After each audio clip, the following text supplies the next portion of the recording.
திருச்சிற்றம்பலம். அரஹர நம பார்வதி பதையே அரஹர மகாதேவம். தென்னாடுடைய சிவனே போற்றி, எந்நாட்டவர்க்கும் இறைவா போற்றி. மாணிக்கவாசக சுவாமிகள் திருப்பெருந்துறையில் அருளிய திருப்பள்ளி எழுச்சி முதலாவது பாடலை நாம் சிந்திக்க கூடியிருக்கிறோம். முதலாவது பாடலுக்கு தலைப்பு என்ன என்றால், ஏறு உயர்ந்தவனே எழுந்திரான் என்பதாகும். போற்றியன் வாழ் முதலாகிய பொருளே, போற்றியன் வாழ் முதலாகிய பொருளே, புலந்தது பூங்கழற்கு இணை துணை மலர் கொண்டு ஏற்றேனில் திருமுகத்து எமக்கருள் மலரும் எழுநகை கொண்டு நின் திருவடி தொழுவோம். சேற்றிதற்கமலங்கள் மலரும் தன்வயல் சோர் திருப்பெரும் துறை புரை சிவபெருமானே, ஏற்றுயர் கொடி உடையாய் எனை உடையாய் எம்பெருமான் பள்ளி எழுந்தருளாயே.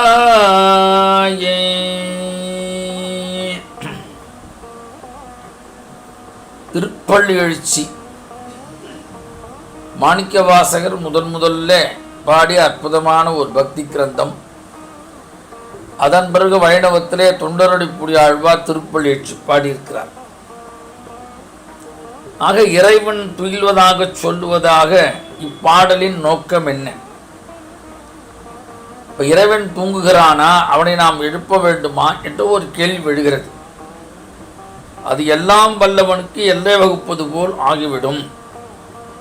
அதனாலே அவன்தான் கையிலையில் இருக்கிறான், அவன்தான் காளகஸ்தியில் இருக்கிறான், அவன்தான் திருப்பெருந்துறையில் இருக்கிறான். ஆக பெருமானே, நீ எப்பொழுது எதிரெழப் போகிறாய் என்ற கேட்கும் வேட்கையும் விருப்பமே திருப்பள்ளி எழுச்சி பாடல்களாக அழகாக மலர்ந்திருக்கின்றன.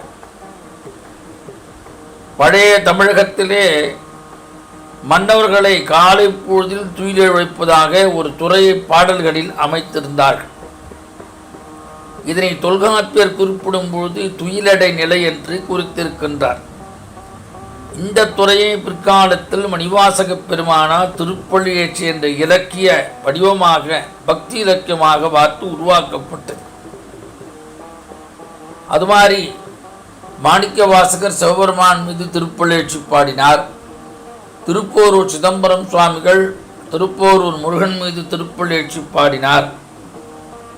தொண்டரடிப்பாடி ஆழ்வார் திருமாலை பற்றி திருப்பள்ளி எழுச்சி பாடியிருக்கிறார். அந்த 20ஆம் நூற்றாண்டினாலே கடைசியில மகாகவி பாரதி பாரத மாதாவுக்கும் திருப்பள்ளி எழுச்சி பாடியிருக்கிறார். ஆக 96 வகை பிரபந்தங்களில் ஒன்றாவதாக இந்த திருப்பள்ளி எழுச்சி போற்றப்படுகிறது. அப்ப நாம இறைவனை எழுப்ப வேண்டுமா? ஒரு வேடிக்கையான விஷயமாக இருக்கிறது. அதனால்தான் பாரதி என்ன பண்ணா, பாரத மாதாக்கு நாம் எல்லாம் தூங்கி கொண்டிருக்கிறோம், நம்மையும் எழுப்புது போல் ஆகிவிட்டது, அவளையும் எழுப்புதல் ஆகிவிட்டு என்ற நிலையிலே மதலஜர் எழுப்பவும் தாய் துயில் வாயோம் மாநிலம் பெற்றவள் நித்து உணராயோ. ஆக இந்த திருப்பள்ளி எழுச்சி என்பது இறைவனை முன்னிறுத்து நம்முடைய ஆன்மாவை விழித்து கொள்வதாக குறியீடாக சொல்லியிருக்கிறார். அதனால்தான் திருநாவுக்கரச பெருமான் கூட தன்னுடைய திருமுறையிலே சொல்கிறார், நீரணிந்தார் அகத்திரளும் நிறை கங்குள் புறத்திரளும் மாறவரும் திருப்பள்ளி எழுச்சியினே என்று அழகாக குறிப்பிடுகிறார். இந்த திரோதான சுத்தி என்ற இதன் உட்பொருளை பெரியோர்கள் மிக அற்புதமாக பேசுகின்றார்கள். ஆகையினாலே நம் மனதை மூடிய மாய இருள் நீக்கப்படுகிறது என்ற தத்துவ விளக்கம் இந்த திருப்பள்ளி எழுச்சியிலிருந்து நாம் உணர்கலாம். ஆக நாம அஜானத்திலே சூழ்ந்திருக்கிறோம். அந்த அஜானமாக இருட்டை போக்க வேண்டுமென்றால் ஞானமயமான வெளிச்சம் வர வேண்டும். இப்போ ஞானமயமான வெளிச்சம் மனதிற்குள் வர வேண்டுமானால் நாம் இந்த மார்கழி மாதத்தில் அதிகாலையிலே திருவம்பாவையும் திருப்பள்ளி எழுச்சியும் பாட வேண்டும். ஆகையால் தான் சொல்லுகிறார், சிவபுராணத்திலே சொல்லும்போது கூட சொல்வார், அஞ்ஞானம் தல்லை அகழ்விக்கும் நல்லறிவே. இப்போ மணிவாசகர் சொல்றார், ஆக திருப்பரந்துறையில் தான் ஈசன் அவரை ஆட்கொண்டான், ஞானாசிரியனாக வந்து ஆட்கொண்டு தனது திருவடியை அவர் தலைமையில் வைத்து சிவதீட்சை வழங்கினான். பச்சாட்சரத்தை அவருக்கு ஓதித்தான். பின்னாலே அதை சொல்வார், இணையார் திருவடியன் தலைமையில் வைத்தலுமே துணையான சுற்றங்கள் அத்தனையும் துறந்தொழிந்தேன், அணையார் புனல் தில்லை அம்பலத்தை ஆடுகின்ற உடையாளன் சீர்பாடி பூவல்லி கொய்யாமோ. அப்பேற்பட்ட இறைவனை என் வாழ்முதலாகிய பொருளே என்று சொல்கிறார். அவனே மூலாதார மூர்த்தியாக இருக்கிறான்.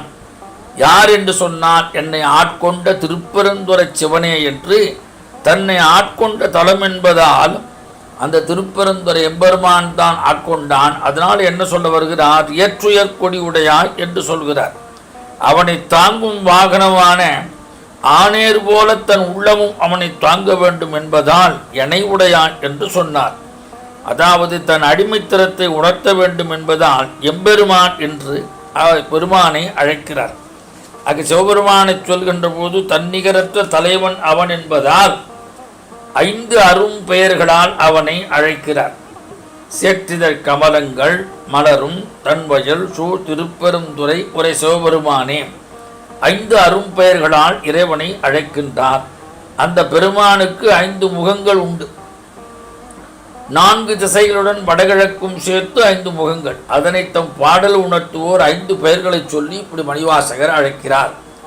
நாங்கள் உன் பூங்கழலுக்கு இணையான பூக்களோடு வந்திருக்கிறோம்.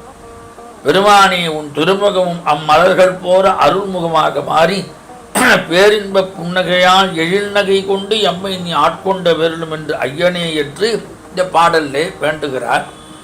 உன் ஆளுமையால் எனையாண்ட திருப்பெருந்துறை எப்பேற்பட்டது. வயல்கள் சூழ்ந்த அற்புதமான பகுதி, நல்ல மருத நிலம் போன்று இருக்கின்றது. சேறு படிந்த வயல்கள், ஆனால் சிவந்த தாமரைகள் பூத்த வயல்கள். எம் மனமும் சேறுபடிந்து கிடக்கிறது. அதில் உன் அருள் தாமரைகளை பூத்து செழிக்க வேண்டும் என்று கருத்து உட்படத்தான் சேற்றித கமலங்கள் மலரும் தன் வயல் சூத்திருப்பெரும் துறை உரை சிவபெருமானே என்ற அப்படி உருக்கமாக மணிவாசகர் சொல்லுகிறார். அங்குதானே ஞானகுருவாய் மணிவாசகரை ஆட்கொண்டு அருளி தனக்கு ஆலய திருப்பணி செய்விக்கிறான் சிவபெருமான். அங்குதான் சிவபெருமான் திருவார் பெருந்துரை செல்வனாகி கருவார் சோதியில் கலந்தடச் செய்கிறான். அங்குதான் திருவாதூரை மாணிக்க வாசகரன் அழைத்து ஒரு பெருமை செய்ய சொல்கிறான். அப்பேற்பட்ட பெருமானுக்கு நாம் என்ன செய்கிறோம் என்று சொன்னால், திருப்புள் எழுச்சி பாடி பெருமானை மட்டும் எழுப்பொல்லை, நமது அகத்திருளை நீங்கி ஞானமயமான வெளிச்சம் எல்லோருடைய உள்ளங்களிலும் இல்லங்களிலும் வர வேண்டும் என்று இந்த முதலாவது பாடல் இந்த அளவிலே நிறைவு பெறுகிறது.